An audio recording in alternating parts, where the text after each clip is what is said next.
नाराए तकबीर, अल्लाहू अकबर अशा घोषणा देत काल काही हजार लोक बंगालमधल्या मुर्शिदाबाद जिल्ह्यातल्या NH-12 जवळ असणाऱ्या बेलडांगा नावाच्या गावात येत होते. हजारो लोक वेगवेगळ्या दिशेने येत होते. सगळ्यांच्या डोक्यावर काही विटा ठेवलेल्या दिसत होत्या. या सगळ्या विटा ते घेऊन येत होते या बेलडांगा या ठिकाणी असलेल्या त्या 25 एकरच्या मैदानामध्ये. हे इथं येण्याचं कारण काय होतं माहितीये? तर हे कारण होतं बाबरी मस्जिद बांधण्यासाठी. 6 डिसेंबर 1992 म्हणजे 33 वर्षापूर्वी बाबरी मस्जिद जी अयोध्यामध्ये होती ती मस्जिद पाडण्यात आली होती आणि त्याच जागेवर आता राम मंदिर उभं आहे.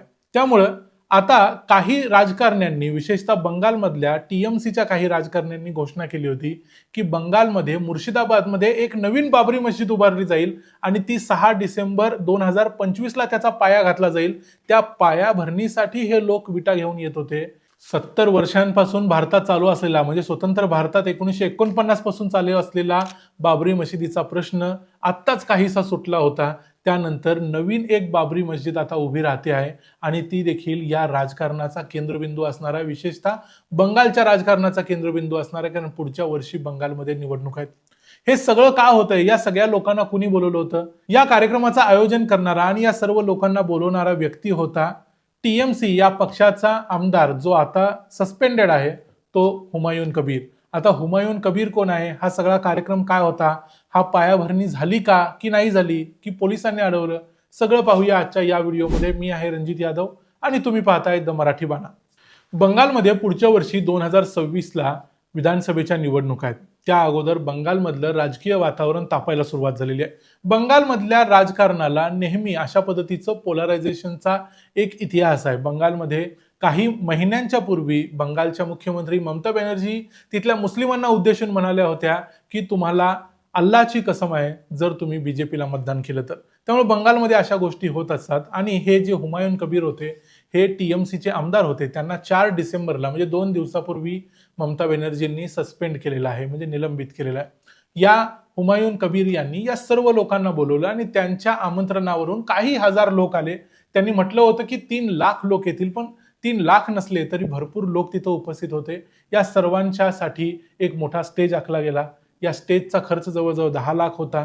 60 ते 70 लाख रुपये खर्च गेले या प्रोग्राममध्ये. यासाठी सौदी अरेबियामधून काही धर्मगुरू देखील आले, 2 काझी आले. इथं कुराणाचं वाचन केलं गेलं काल दुपारी 12 वाजता म्हणजे 6 डिसेंबरला आणि त्यानंतर रिबीन कापली गेली आणि काही विटा घेऊन बाबरी मशिदीचा पाया घातला गेला. ही बाबरी मशीद मगाशी म्हटलं तसं मुर्शिदाबाद जिल्ह्यातल्या बेलडांगा या गावात होते. इथं 25 एकरचा परिसर यासाठी त्यांनी राखीव ठेवलाय. बंगालमधल्या NH-12 जवळ ही नवीन होणारी मशीद होणार आहे. आता ही मशीद होणार की नाही याच्याबद्दलचे अनेक प्रश्न भविष्यात उभे राहू शकतात, पण सध्या तरी या मशिदीचा पाया घातला गेलेला आहे. इथं महत्वाची गोष्ट म्हणजे आम्ही तुम्हाला मागच्या काही 15 दिवसांमध्ये अनेक व्हिडिओ करून सांगितलं होतं की बंगालमध्ये कशा पद्धतीने बांगलादेशींचा प्रॉब्लेम अतिशय सिरियस आहे आणि त्यातला सर्वात सिरियस प्रॉब्लेम आहे तो या मुर्शिदाबाद जिल्ह्यामध्ये. मुर्शिदाबाद जिल्ह्याची एकूण लोकसंख्या जी काही असेल त्यामध्ये 67% लोकसंख्या ही मुस्लिमांची आहे आणि एवढी 67% लोकसंख्या या जिल्ह्यामध्ये कधीच नव्हती. पण ही लोकसंख्या मग इतक्या प्रमाणात वाढत कशी गेली? तर त्याचं कारण आहे बांगलादेश आणि भारत यांच्या सीमेवरती इथं फेन्सिंगच केलेलं नाही, म्हणजे इथं कुंपण घातलेलं नाही. त्यामुळे हजारो बांगलादेशी दरवर्षी बंगालमध्ये घुसत गेले आणि मुर्शिदाबादमध्ये वस्ती करत गेले. त्यांना त्या वेळच्या सरकारांनी आणि विशेषतः मागच्या जवळजवळ 15 वर्षामध्ये TMCच्या सरकारनं मदत केली कागदपत्र मिळवण्यासाठी, राहण्यासाठी. त्यामुळं काही महिन्यांपूर्वी म्हणजे एप्रिल 2025 मध्ये ज्या दंगली झाल्या होत्या त्या दंगलीत काही हिंदू कुटुंबियांना मुर्शिदाबादमध्ये दंगली झाल्यानंतर पळ काढून येऊन दुसरीकडे येऊन राहावं लागलं, अशी परिस्थिती निर्माण झाली होती. ही सगळं होण्याचं कारण आहे या ठिकाणी बदललेलं जातीय आणि धार्मिक समीकरण. आणि इथं विशेषतः या बाबरी मशिदीच्या संबंधानं काही लोकांनी कोर्टामध्ये याचिका देखील दाखल केल्या, कारण मागच्या महिन्यातच हुमायून कबीर यांनी घोषणा केलेली होती की अशा पद्धतीने आम्ही बाबरीचा पाया घालणार आहे. तेव्हा कोर्टानं, कलकत्ता हायकोर्टानं देखील सांगितलं की आम्ही यामध्ये कोणत्याही प्रकारचा हस्तक्षेप करू शकत नाही. कायदा आणि सुव्यवस्था टिकवणे हा सरकारचा प्रश्न आहे आणि बंगालच्या सरकारनं हे सगळं करायचं आहे. बंगालच्या सरकारनं तिथं पोलिसांची नेमणूक केली, अनेक CRPFचे जवान देखील तिथं काम करत होते. पण हे सगळं झालं असलं तरी हा कार्यक्रम व्यवस्थितपणे पार पडला आणि इथं बाबरी मशिदीचा, म्हणजे जी एक नवीन बाबरी मशीद होणार आहे त्या मशिदीचा पाया घातला गेला.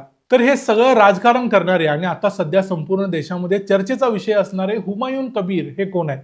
तर सगळ्यात पहिली गोष्ट म्हणजे हुमायून कबीर हे एक आता सध्या टीएमसी मध्ये होते काही दिवसांपूर्वी, आता सध्या टीएमसी मध्ये नाहीत, पण ते मूळचे एक राजकारणी आहेत आणि सर्वात पहिल्यांदा ते काँग्रेसमध्ये होते. काँग्रेस नंतर 2012 मध्ये ते टीएमसी मध्ये प्रवेश केला. म्हणजे जेव्हा टीएमसीचं सरकार बंगालमध्ये आलं त्यानंतर ते टीएमसी म्हणजे तृणमूल काँग्रेसमध्ये गेले.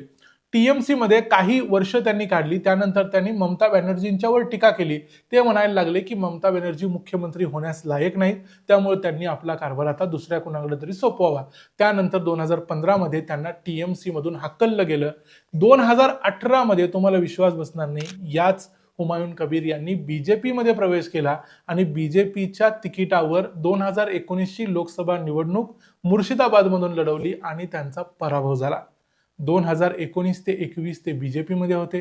2021 ला ते पुन्हा टीएमसी मध्ये गेले. टीएमसी मध्ये त्यांनी जवळजवळ आता ही 4 वर्ष काढली, पण त्यांचं कुठल्याही पक्षामध्ये कधीही स्थान पक्क नसतं, त्यामुळे टीएमसी मध्ये देखील ते पक्षावर किंवा सरकारवर अनेक वेळा टीका करत होते. 2011-12 साली बंगालमध्ये जवळजवळ 400 RSSच्या शाखा होत्या आणि आता RSSच्या शाखा जवळजवळ 12,000 आहेत, असं म्हणत त्यांनी ममता बॅनर्जींच्यावर शरसंधान साधलं. या सगळ्या गोष्टी होत होत्या. त्यावेळेला ते बीजेपीला असं म्हणत होते की मार्च 2024 मध्ये म्हणाले की बीजेपीला मुर्शिदाबाद मधले 70% मुस्लिम हे भागीरथीमध्ये फेकून देतील.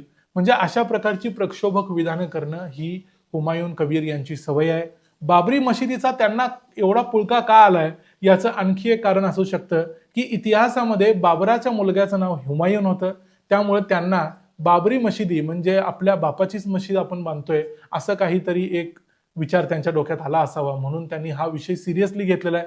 खरं तर बंगालमधल्या बंगाली मुस्लिमांचा या बाबरी मशिदीची कसाही काहीही संबंध नाही, पण तरीही आज सगळ्यात पुढे येऊन हेच लोक हे सगळं करतायत, या गोष्टीचं आश्चर्य वाटत राहतं.